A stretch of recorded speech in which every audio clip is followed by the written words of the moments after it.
Assalamualaikum semuanya. Hari ini kita akan mempelajari materi kimia, yaitu mengenai unsur-unsur transisi periode keempat. Oke, kita mulai aja ya. Oke, kalian lihat di sini ini ada tabel sistem periodik. Jadi untuk yang unsur transisi di periode keempat, kita bisa lihat ini adalah periode keempat dari kalium sampai dengan kripton. Tapi yang kita bahas adalah unsur transisi. Ingat, unsur transisi itu adalah unsur golongan B. Jadi untuk unsur transisi di periode keempat itu dimulai dari skandium, Sc, sampai dengan Zn, Zn. Oke, kita mulai ya. Jadi untuk cara mudah kita menghafal unsur-unsur transisi di periode keempat, yaitu dari mulai skandium, titanium, vanadium, kromium, mangan, ferum, kobalt, nikel, cuprum atau tembaga, dan zinkum atau seng. Itu cara mudahnya adalah kita buat singkatan. Suci titip Feli cari mangan, Feli coba nikahi cucunya Zainuddin. Jadi Suci di sini, SC-nya itu untuk skandium, terus titip, T-nya ini untuk titanium, Feli, V di sini untuk vanadium, cari, ini ada Cr yang warna ungu, ini untuk kromium, kemudian mangan, Mn di sini untuk mangan, kemudian ini Feli, V-nya di sini untuk besi, ferum, terus coba, Co-nya di sini untuk kobalt, nikahin, Ni-nya di sini untuk nikel, cucunya, ini cu-nya untuk tembaga, dan Zainuddin ini adalah Zn-nya untuk zinkum atau seng. Jadi kita ulang lagi ya, cara menghafal unsur transisi periode keempat. Suci titip Feli cari mangan, Feli coba nikahin cucunya Zainuddin. Skandium, titanium, vanadium, kromium, mangan, ferum, kobalt, nikel, cuprum, zinkum. Oke, kita lanjut ke kelimpahan unsur-unsur transisi periode 4 di alam. Jadi kita melihat unsur-unsur transisi ini di alam dia terdapat pada senyawa apa aja. Oke, yang pertama itu skandium. Skandium sangat jarang ditemukan. Kemudian untuk titanium atau lambangnya adalah Ti, itu terdapat pada rutil TiO2, kemudian ilmenit FeTiO3, perovskit CaTiO3, titanit CaTiO SiO4. Itu untuk titanium.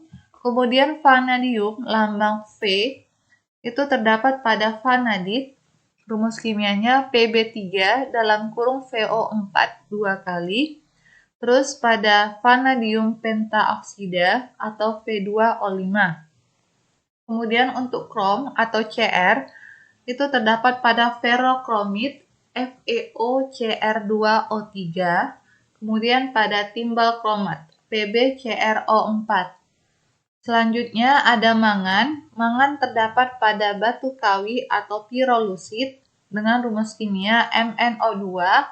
Kemudian pada mangan spat MnCO3 dan pada manganit Mn2O3H2O. Oke, selanjutnya unsur transisi selanjutnya itu adalah besi dengan rumus kimianya Fe. Besi terdapat pada hematit dengan rumus kimia Fe2O3, kemudian pada magnetit Fe3O4, siderit FeCO3, limonit FeO dalam kurung OH, kemudian pada pirit FeS2. Selanjutnya ada kobalt dengan lambang Co. Kobalt terdapat pada kobaltit CoAs, lemasit CO3S4, dan smaltit CoAs2. Oke, kemudian setelah kobalt ada nikel, Ni, itu terdapat pada penlandit atau FeS-NiS, mileri, NiS, ini nikel sulfida, Kemudian garnierit H2NiMg SiO4. Oke, kita lanjut. Untuk unsur tembaga atau Cu atau cuprum itu terdapat pada malasid Cu dalam kurung OH 2 kali CO3, terus pada kalkopirit CuFeS2 dan kalkosit Cu2S. Terus kalau untuk seng atau Zn atau zinkum itu terdapat pada zinkite, ZNO, kalamin, ZnCO3 dan seng blende ZNS atau seng sulfida. Oke, selanjutnya kita bahas ke sifat unsur-unsur transisi periode keempat. Oke. Sebelum kita bahas sifat-sifatnya, kita bahas dulu nomor atom, konfigurasi, dan biloxnya.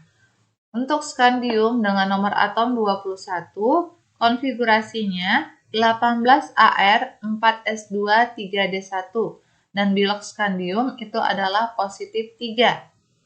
Kemudian untuk titanium nomor atom 22, konfigurasinya 18Ar 4s2 3d2. Oke, perhatikan jadi untuk unsur transisi itu dia konfigurasi elektron terakhirnya itu berada di subkulit D. Ya kan? Karena dia adalah golongan B. Oke, kita lanjut tadi titanium nomor atom 22, konfigurasinya 18Ar 4s2 3d2. Oke, jadi jangan lupa untuk konfigurasi elektron itu dia sesuai dengan nomor atomnya. Jumlah elektron yang dikonfigurasi. Ini kita lihat ini ada 18 tambah 2 tambah 2, berarti 20 tambah 2, 22. Dengan bilox titanium itu positif 2, positif 3, dan positif 4. Terus untuk vanadium nomor atom 23, 18Ar 4s2 3d3. Biloxnya positif 1, positif 2, positif 3, positif 4, dan positif 5. Selanjutnya kromium atau Cr nomor atom 24, ini konfigurasinya 18Ar 4s1 3d5.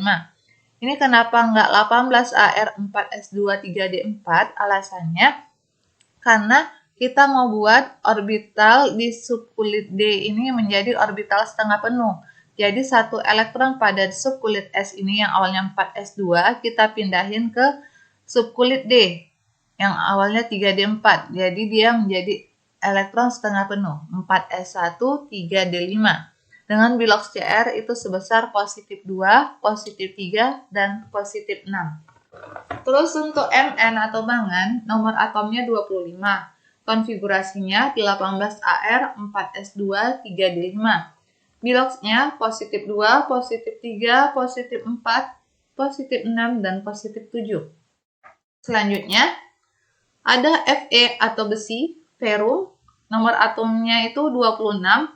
Konfigurasinya 18Ar 4s2 3d6 dengan bilox positif 2, positif 3, positif 4, dan positif 6.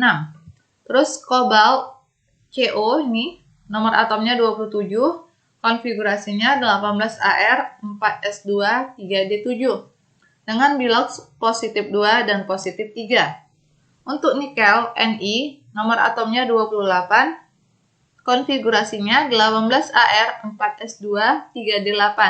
Oke, lihat ya. Ini dia menunjukkan periode keempat dari subkulitnya. Subkulit ini dari kulitnya, kulit keempat berarti periode keempat. Kemudian di sini terakhirnya D, subkulit D, itu berarti dia golongan B. Oke, tadi nikel biloxnya itu adalah positif 2 dan positif 3.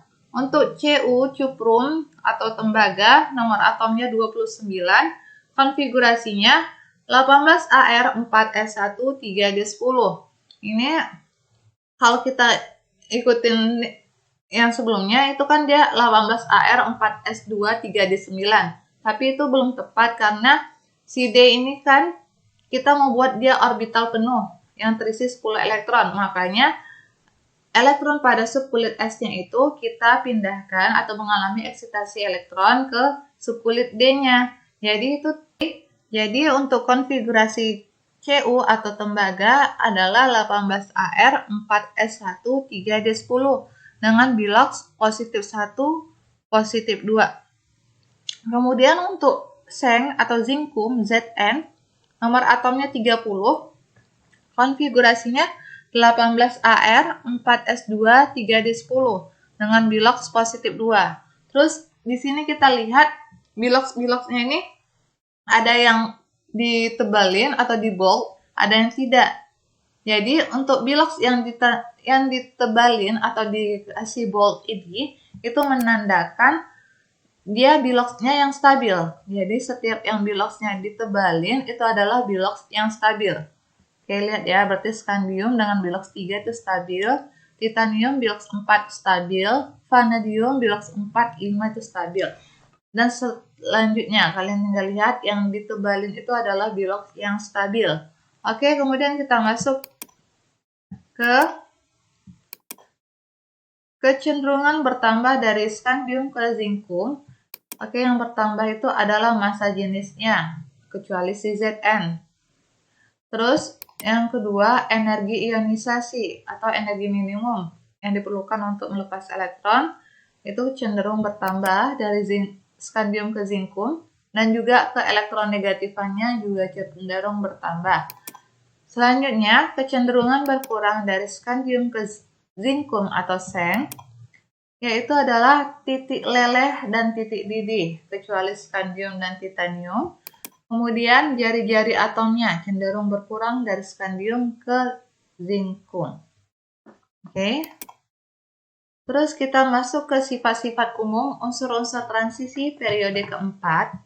Antara lain, yang pertama itu dia bersifat logam, relatif keras, memiliki titik leleh dan titik didih yang relatif tinggi. Kemudian yang kedua, mempunyai sifat magnetik, yaitu ada diamagnetik, paramagnetik, dan ferromagnetik. Kemudian membentuk senyawa-senyawa yang berwarna. Senyawa berwarna ini ada karena dia nanti subkulit D-nya tidak terisi penuh gitu. Terus kemudian mempunyai beberapa tingkat biloks atau bilangan oksidasi. Kemudian membentuk berbagai macam ion kompleks, itu akan kita pelajari di pertemuan selanjutnya. Dan unsur atau senyawa transisi banyak yang berfungsi sebagai katalis. Oke, kemudian untuk yang poin nomor 2 kan dia mempunyai sifat magnetik, yaitu diamagnetik, paramagnetik, dan ferromagnetik. Jadi untuk itu pengertian dari diamagnetik, paramagnetik, dan ferromagnetik itu adalah adanya elektron-elektron yang tidak berpasangan pada orbital menyebabkan unsur-unsur transisi bersifat paramagnetik. Jadi kalau dalam satu orbital hanya berisi satu elektron, itu dia menyebabkan unsur transisi ini bersifat paramagnetik. Kemudian paramagnetik adalah sifat dari suatu unsur yang dapat ditarik oleh medan magnet.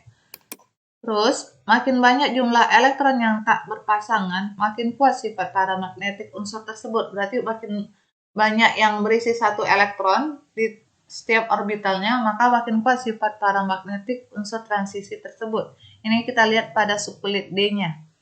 Kemudian, diamagnetik adalah zat itu ditolak oleh medan magnet. Sifat ini dimiliki oleh atom molekul atau ion yang seluruh elektron pada orbitalnya berpasangan.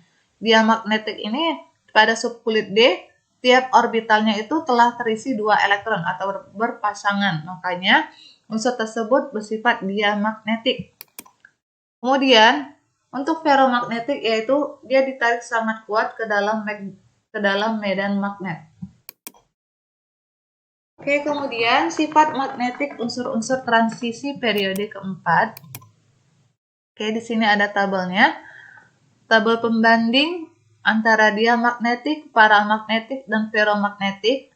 Oke, untuk yang pertama, sifat kemagnetannya. Kalau dia diamagnetik itu menolak medan magnet, sedangkan paramagnetik itu sedikit tertarik pada medan magnet, dan ferromagnetik itu tertarik kuat oleh medan magnet.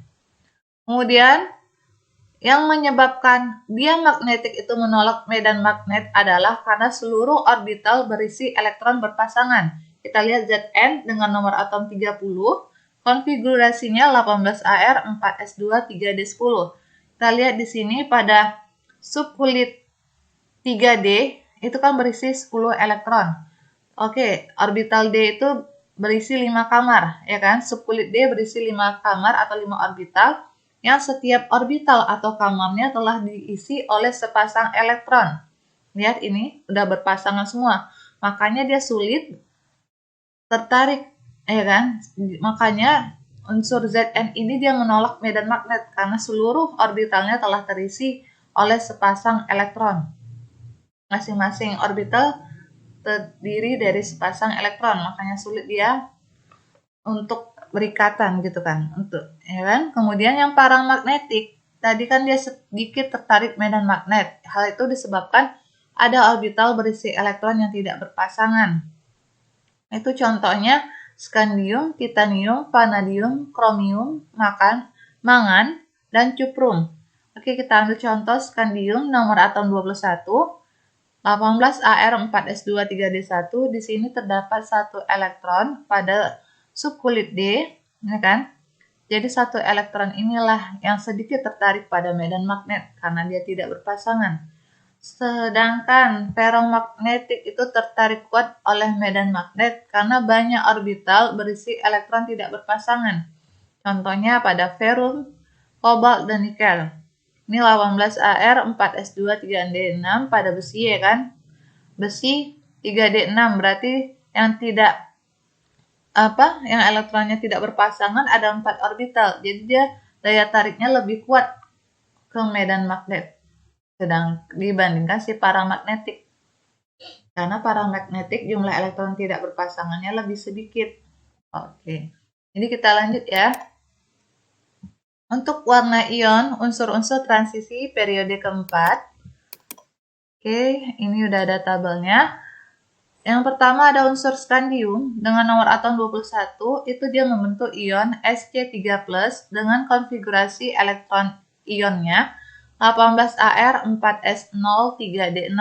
Ingat, kalau dia nanti di konfigurasi ionnya itu adalah S0 dan D0, itu warna ionnya itu adalah tidak berwarna. Oke, jangan lupa ya. Kalau seperti ini, itu tidak berwarna. Kalau dia S0, D0 pada ion monoatomik itu nanti warna ionnya adalah tidak berwarna, dan bilog si skandium di sini adalah positif 3. Terus untuk titanium nomor atom 22 dia dapat membentuk ion Ti2+. Itu konfigurasi ionnya 18Ar, 4s0, 3d2, itu warnanya ungu, dan bilog Ti2+ adalah positif 2. Kemudian Ti3+, konfigurasi ionnya 18Ar, 4s0, 3d1. Ini artinya 3+ adalah melepaskan 3 elektron. Awalnya dia jumlah elektronnya 22, lepas 3 berarti tinggal 19. Kita hitung ini, 18 tambah 1, 19 ya. Kemudian warnanya adalah ungu hijau dengan bilog Ti3+ adalah positif 3. Kemudian untuk Ti4+, konfigurasi ionnya 18Ar, 4s0, 3d0. Jadi kita lihat di sini kalau dia S0D0 untuk ion monoatomik, warna ionnya adalah tidak berwarna. Dengan bilog si Ti4+ adalah positif 4. Oke, kemudian kita lanjut pada vanadium. Itu ada ion V2+, 18Ar, 4s0, 3d3, itu konfigurasi ionnya. Warna ionnya adalah ungu dan bilog si V2+ adalah positif 2. Kemudian untuk V3+, konfigurasi elektron ionnya 18Ar, 4s0, 3d2. Dan warna ionnya adalah hijau, bilog si V3+ adalah positif 3. Kemudian untuk ion poliatomik VO2+, itu konfigurasinya adalah 18Ar, 4s0, 3d1. Dengan warna ion poliatomiknya adalah biru. Kemudian bilog si V pada ion poliatomik VO2+ itu sama dengan positif 4. itu diperoleh dari kita mencari sini kan. O biloxnya min 2. Berarti bilox P tambah min 2 sama dengan positif 2. Kemudian min 2-nya pindah ke kanan. Berarti P bilox P sama dengan positif 2 tambah 2. Bilox P sama dengan positif 4. Kemudian untuk ion poliatomik VO4 3-min. Konfigurasinya 18Ar 4S0 3D0. Ingat kalau dia ion poliatomik, kalau dia 0,0 gini dia tetap berwarna. Untuk VO4 3-min, warna ionnya adalah merah dengan bilox positif 5. Oke, kemudian kita lanjut. Untuk kromium dengan nomor atom 24 itu ada Cr2+, konfigurasinya 18Ar 4S0 3D4 dengan warna ionnya biru dan biloxnya positif 2. Terus Cr3+, 18Ar 4S0 3D3 dengan warna ion hijau dan bilox positif 3. Kemudian untuk ion poliatomik CrO4 2-min, itu konfigurasinya 18Ar 4S0 3D0, warnanya kuning, biloxnya positif 6. Itu kalian bisa cari dengan cara nyari bilox Cr di sini ya. Oke, kemudian untuk Cr2O7 2-min, biloxnya positif 6, konfigurasinya 18Ar 4S0 3D0 dengan warna ionnya jingga. Kemudian untuk mangan, itu ada Mn2+, konfigurasi elektronnya 18Ar 4S0 3D5. Oke, yang dilepaskan 2 elektron itu pada subkulit S-nya ya, makanya di sini 0. Terus warna ionnya adalah merah muda, bilox positif 2. Untuk Mn+3 itu konfigurasinya 18Ar 4S0 3D4 dengan warna merah kecoklatan dan bilox Mn-nya positif 3. Untuk ion poliatomik MnO4 2-min itu konfigurasinya 18Ar 4S0 3D1 dengan warna hijau dan bilox positif 6. Dan untuk MnO4-min dengan konfigurasi 18Ar 4S0 3D0, warna ionnya adalah coklat ungu dan bilox Mn dalam MnO4-min adalah positif 7. Oke, selanjutnya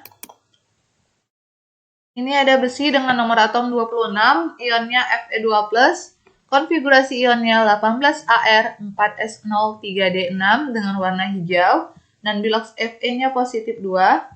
Terus ada Fe3+, konfigurasi ionnya 18Ar 4S0 3D5, warnanya jingga dengan bilox 3. Terus ada kobalt dengan ion CO2+, konfigurasi ionnya 18Ar 4S0 3D7, warnanya merah muda dan bilox positif 2.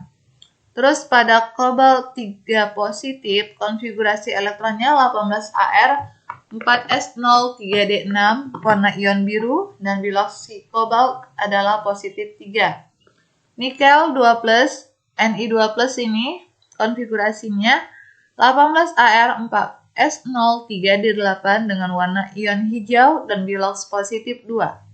Oke, untuk Ni3+, berarti melepaskan 3 elektron, konfigurasinya 18Ar 4S0 3D7.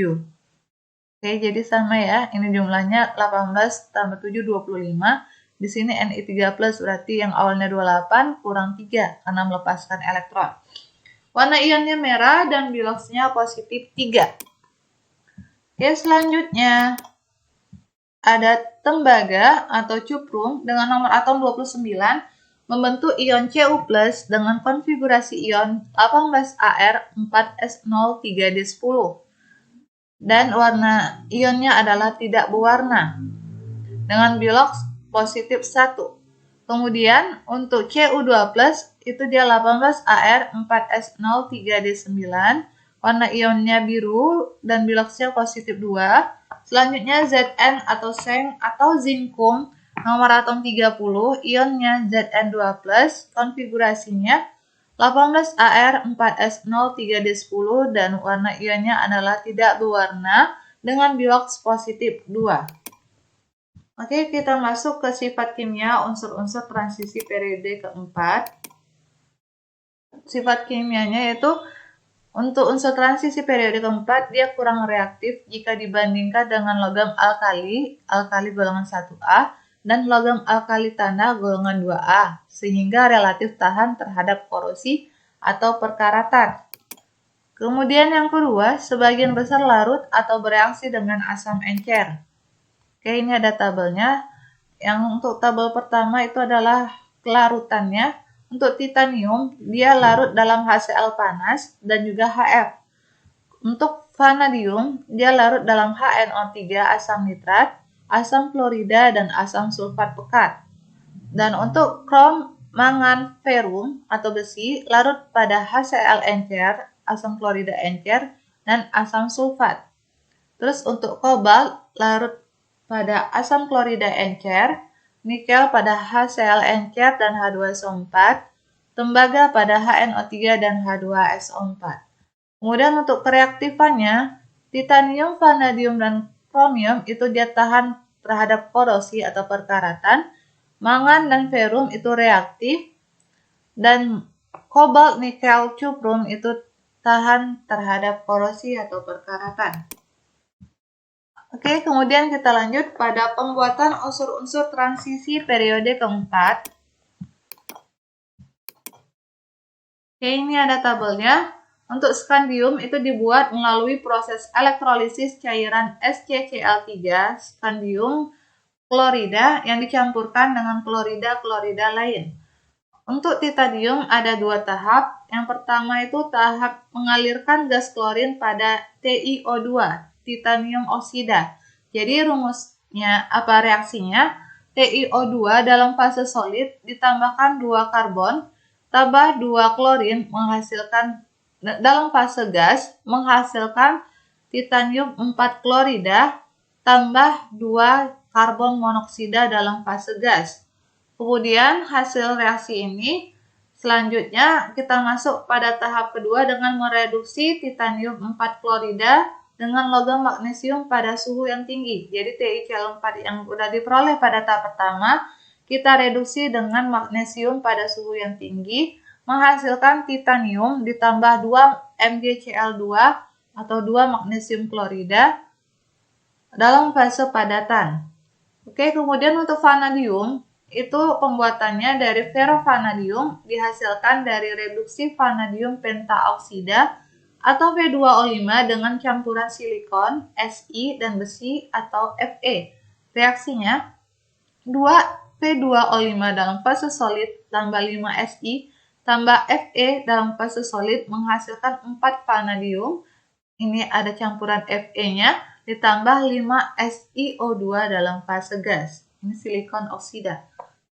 Oke, kemudian untuk krom, cara pembuatannya pertama itu melalui reduksi kromit atau FeCr2O4 dengan karbon menghasilkan ferrokrom, yaitu reaksinya FeCr2O4 dalam fase solid ditambahkan 4 karbon dalam fase solid menghasilkan besi dalam fase solid ditambah 2 krom, ini padatan krom ditambah 4 karbon monoksida dalam fase gas. Kemudian krom di sini ya kan udah didapat. Kemudian yang kedua adalah melalui reduksi Cr2O3 dengan logam aluminium atau yang dikenal dengan proses Goldsmith. Jadi reaksinya Cr2O3 fase solid ditambah aluminium dalam bentuk padatan menghasilkan Al2O3 dalam bentuk solid atau padatan ditambah 2 kromium dalam bentuk solid atau padatan. Oke, selanjutnya untuk pembuatan unsur mangan, yang pertama itu ferromangan dihasilkan dari reduksi mangan 4 oksida MnO2 dengan campuran besi oksida dengan karbon. Jadi reaksinya MnO2 dalam bentuk padatan ditambah Fe2O3 tambah 5C, ini karbon dalam bentuk padatan menghasilkan 2Fe tambah Mn dan solid tambah 5CO gas. Kemudian yang kedua, logam mangan murni dibuat dengan proses aluminotermi dengan 2 tahap. Tahap pertama 3MnO2 dalam fase solid diurai menjadi Mn3O4 padatan tambah gas oksigen. Terus tahap keduanya Mn3O4 yang terbentuk direaksikan dengan aluminium 8Al menghasilkan 9 Mn solid tambah 4 Al2O3 fase solid. Kemudian untuk kobalt itu ada 3 tahap. Yang pertama, pembentukan kobalt 3 hidroksida dengan reaksi 2CO2+ tambah NaClO tambah 4OH- ditambah air H2O menghasilkan 2COOH 3 kali. Ini adalah kobalt 3 hidroksida ditambah larutan natrium klorida. Kemudian kobalt 3 hidroksidanya dipanaskan pada tahap kedua. Itu reaksi pemanasannya menghasilkan CO2O3 ditambah H2O dalam fase gas. Kemudian kobalt 3 oksidanya, CO2O3-nya ini direduksi dengan karbon membentuk kobalt ditambah 3 CO2 gas, karbon dioksida. Oke, selanjutnya nikel. Itu untuk pembuatannya melalui proses elektrolisis atau reduksi nikel matte atau Ni2S3. Itu reaksinya Ni2S3 fase solid diuraikan menjadi 2 Ni fase solid tambah 3 sulfur dalam bentuk gas. Oke, kemudian untuk pembuatan unsur-unsur transisi periode keempat selanjutnya, ini adalah tembaga. Jadi untuk tembaga, ada tahapannya, ada 3 tahap. Pertama, oksidasi kalkopirit atau CuFeS2 dengan reaksi 4CuFeS2 ditambah 9O2 dalam fase gas menghasilkan 2Cu2S tambah 2Fe2O3 tambah 6SO2 dalam bentuk gas. Kemudian setelah terbentuk ini kita masuk tahap kedua, yaitu reduksi copper matte Cu2S membentuk tembaga lepuh atau blister copper dengan reaksi 2Cu2S tambah 3O2 menghasilkan 2Cu2O tambah 2SO2. Kemudian Cu2S tadi direaksikan dengan Cu2O menghasilkan 6Cu tambah SO2. Oke, setelah itu kita masuk ke tahap pemurnian tembaga melalui elektrolisis dengan larutan CuSO4. Jadi tembaga lepuh tadi yang tidak murni digunakan sebagai anoda, dengan elektrolisis akan terbentuk tembaga murni di katodanya. Oke, reaksi pengionannya, jadi nanti CuSO4 itu adalah larutan yang kita elektrolisis. Ini diuraikan menjadi ion Cu2+ tambah SO4 2-. Kemudian pada katodanya itu adalah tembaga. Oke, katoda itu yang mengalami reduksi ya. Ini Cu positif 2 tambah 2 elektron menjadi Cu. Dan di anoda tembaga juga itu Cu menjadi Cu2+ tambah 2 elektron. Ada yang sama sebelah kiri sama sebelah kanan, kita coret ini. Kemudian dari reaksi ini diperoleh reaksi elektrolisis-elektrolisisnya dari tembaga. Padatan tembaga yang tidak murni berubah menjadi tembaga murni. Oke, kemudian pembuatan dari seng atau Zn ada 3 tahap. Yang pertama, oksidasi seng sulfida ZnS membentuk seng oksida atau ZnO dengan reaksi 2ZnS tambah 3O2 dalam fase gas menghasilkan 2ZnO tambah 6SO2 dalam fase gas.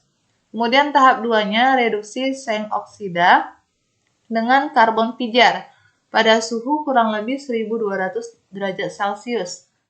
Oke, reaksinya itu ZnO tambah 3C, ZnO tambah karbon menghasilkan Zn tambah gas karbon monoksida. Oke, kemudian tahap 3, seng yang dalam bentuk gas tadi dikondensasi menjadi debu seng. Oke, itu pembuatannya. Sekarang kita masuk pada kegunaan unsur transisi periode keempat. Oke, di sini ada skandium, itu digunakan sebagai komponen dalam lampu berintensitas tinggi, titanium untuk pembuatan mesin turbin, pesawat terbang, dan peralatan kelautan. Terus titanium untuk pada titanium dioksida itu digunakan pada pembuatan sabun, cat, porselin, plastik, kertas, kosmetik. Terus untuk vanadium itu digunakan pada pembuatan peralatan yang tahan getaran atau komponen kendaraan. Dan untuk V2O5, vanadium pentaoksida, itu digunakan sebagai katalis pada pembuatan asam sulfat dengan proses kontak. Kemudian ada krom, digunakan untuk paduan logam stainless steel dengan kadar 18% dan nikromnya 15%. Kemudian dia digunakan untuk melapisi logam lain agar tahan karat atau electroplating. Kemudian untuk mangan digunakan pada paduan logam untuk pembuatan baja dan batu kawi MnO2, mangan oksida itu untuk elektrolit pada batu baterai. Oke, selanjutnya kegunaan unsur kobalt yaitu sebagai oksidator, pengisi baterai, sel volta, pembuatan mesin jet dan mesin turbin gas, katalis dan pengobatan kanker CO60. Terus nikel itu digunakan pada paduan logam tahan karat yaitu campuran monel dan alniko. Kemudian katalis reaksi dehidrogenasi minyak. Untuk tembaga itu pada kabel listrik, paduan dengan emas untuk perhiasan, paduan perunggu itu Cu dan Sn ya kan, tembaga dan timah. Kemudian paduan monel, tembaga, nikel dan mangan.